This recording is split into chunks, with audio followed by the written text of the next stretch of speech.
Hello everyone, আজকে আমরা পেঁয়াজের যে ফ্লেসি লিভস থেকে আমরা আজকে এপিডার্মাল সেলস অবজার্ভ করব বা এপিডার্মাল টিস্যু অবজার্ভ করতে চলেছি। তো প্রথমে এক কোয়া পেঁয়াজ নিয়ে নিয়েছি এবং দেন তারপর সেখান থেকে পেঁয়াজের ভেতরের দিকটা, ফ্লেসি লিভসের ভেতর দিকটা থেকে একটা এরকম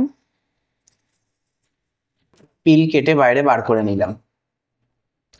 দেন ওয়াচ গ্লাসের মধ্যে যে জল রয়েছে তার মধ্যে দিয়ে দিলাম। এবার এই অংশটাকে স্লাইডের উপর নিয়ে নিলাম,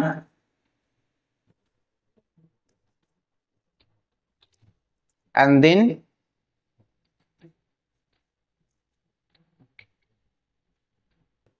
এর উপরেতে 1 ড্রপ অফ স্যাফরানিন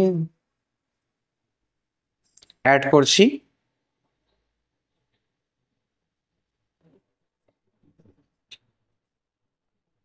দেন স্যাফরানিন কালারটাকে একটু স্প্রেড করে দিলাম।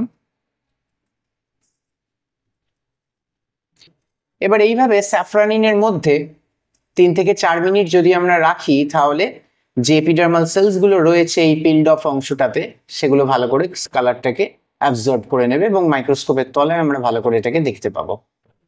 2 থেকে 3 মিনিট ভালো করে রাখার পর এক্সট্রা যে স্টেন রয়েছে সেই এক্সট্রা স্টেনটাকে রিমুভ করে দিতে হবে। এক্সট্রা জল অ্যান্ড স্টেন ব্লটিং পেপার দিয়ে ভালো করে পরিষ্কার করে নিলাম।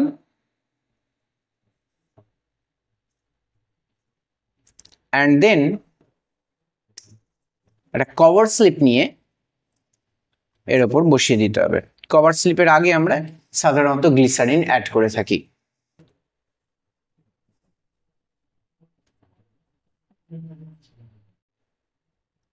এটাকে মাউন্ট করে দিলাম।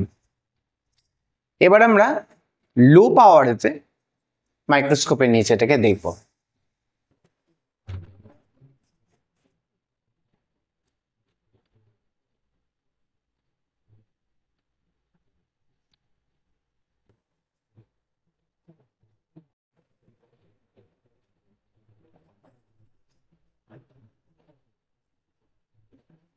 এখানে আমরা দেখতে পাচ্ছি যে লম্বা লম্বা যে সেলস গুলো রয়েছে এগুলো হচ্ছে এপিডার্মাল সেল, এবং মাঝখানে প্রত্যেকটা সেলের মাঝখানেতে দেখতে পাচ্ছি একটু গোল মতো স্ট্রাকচার রয়েছে, যেটা লাল কালার, অর্থাৎ ডিপলি স্টেইনড পোর্শনস রয়েছে। লাল কালারটা একটু ডিপলি নিয়েছে। এগুলো হচ্ছে নিউক্লিয়াস। এবং সেলসগুলোর মধ্যে দেখা যাচ্ছে যে দুটো সেলের মধ্যে কোনো রকম গ্যাপ নেই, অর্থাৎ there is no intercellular spaces. তো এপিডার্মাল সেল বেসিক্যালি আমাদের প্রোটেকশনের জন্য কাজে লাগছে প্লান্ট পার্টে, এবং এই সেলগুলোর মধ্যে কোনো রকম ইন্টারসেলুলার গ্যাপস থাকছে না, নিউক্লিয়াস রয়েছে খুব সুন্দর।